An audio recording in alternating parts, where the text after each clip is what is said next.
The late afternoon sun was fading when a quiet but urgent conversation began. "Have you spoken to your son yet?" she asked, her voice tinged with worry.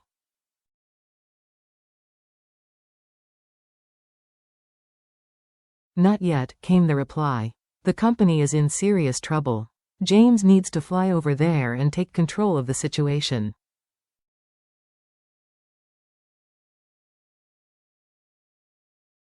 Her brow furrowed. "If James doesn't go, could the company—" "Yes," he interrupted gravely.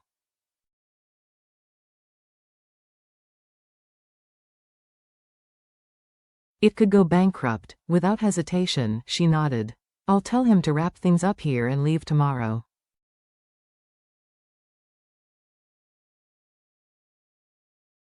She paused for a moment, as if weighing her next words.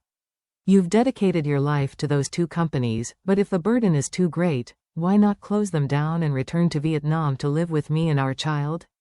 You're not young anymore."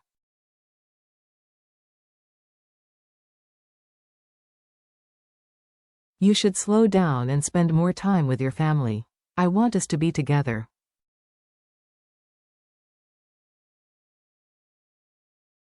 He shook his head firmly. "No, that's my life's work. I can't walk away." "Then if James can help you fix things," she said, "I'll talk to him."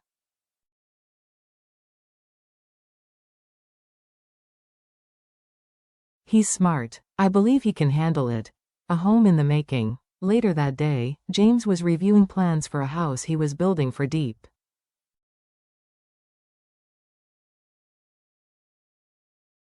He had been to a supplier to look at stone and brick samples, but the colors didn't quite match his vision.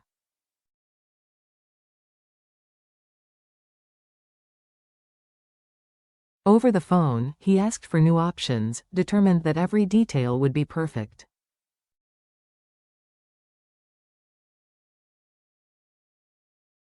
As he imagined the finished home, his thoughts were interrupted by his mother's voice.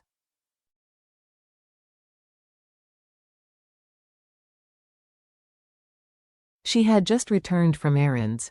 "How's the construction going?" she asked. "We've got most of the materials ready, just missing the main support beams."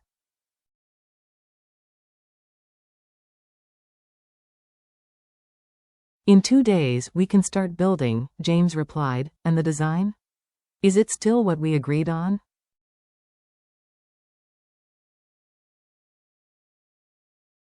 "Yes, though I want to raise the floor higher to keep out snakes and pests." "Good."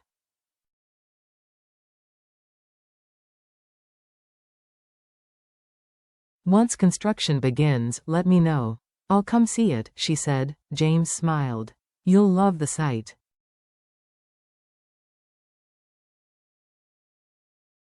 Mountains, rivers, birdsong, it's beautiful. The news he didn't want to hear. But his mother's tone shifted.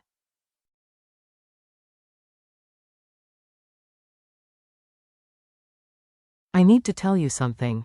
Your father called me a week ago. He's been trying to reach you."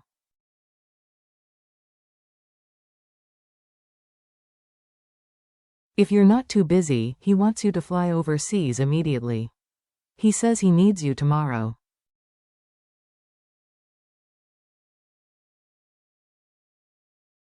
James froze. "Is it that serious?" "Yes.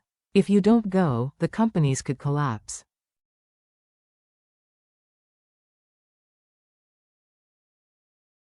"Last night he called me twice.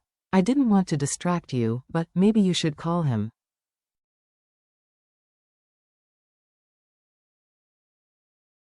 James dialed his father. The conversation was short and urgent.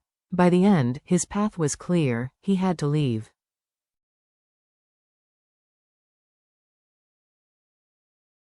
Preparing to leave, that evening, he asked his mother to keep an eye on Deep while he was gone.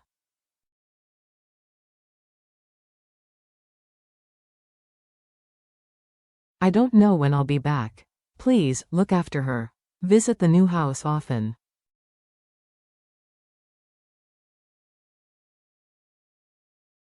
She nodded. "I don't want you to be away from her either, but sometimes we have to accept what work demands."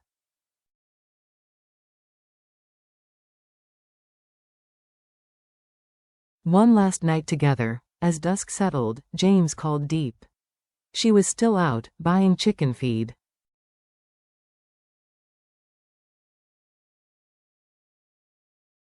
He offered to pick up dinner so she wouldn't have to cook. When she returned, they shared a quiet meal, rice, vegetables, and laughter mixed with subtle glances that hinted at something unspoken.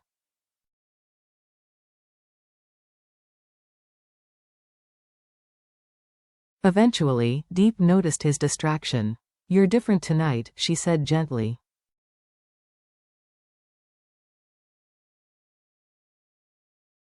"If something's wrong, don't hide it," James sighed. "I didn't want to tell you like this, but I have to leave the country."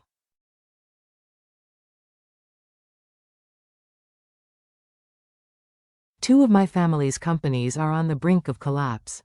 I have no choice. I'm flying out tomorrow morning."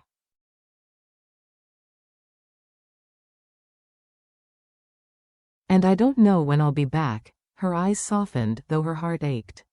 "Then go.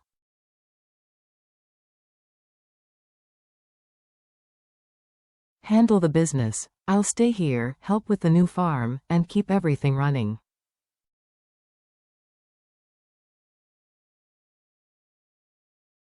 "Don't worry about me," but James hesitated. "It's not just about the work. I'm afraid that if I'm gone too long, I might lose you."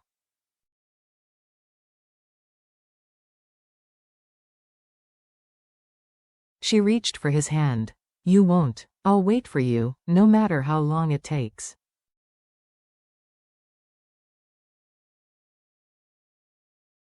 "When you return, I'll be right here." Parting words. James outlined his plans.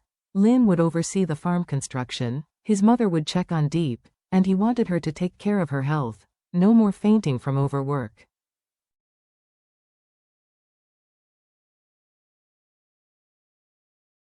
The night stretched on as they talked about the future, holding on to every moment, knowing the next sunrise would carry him away.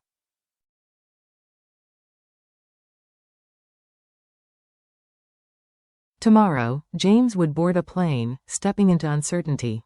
But tonight, he was simply a man sharing one last meal, one last smile, and one last promise, with the woman who had become his home.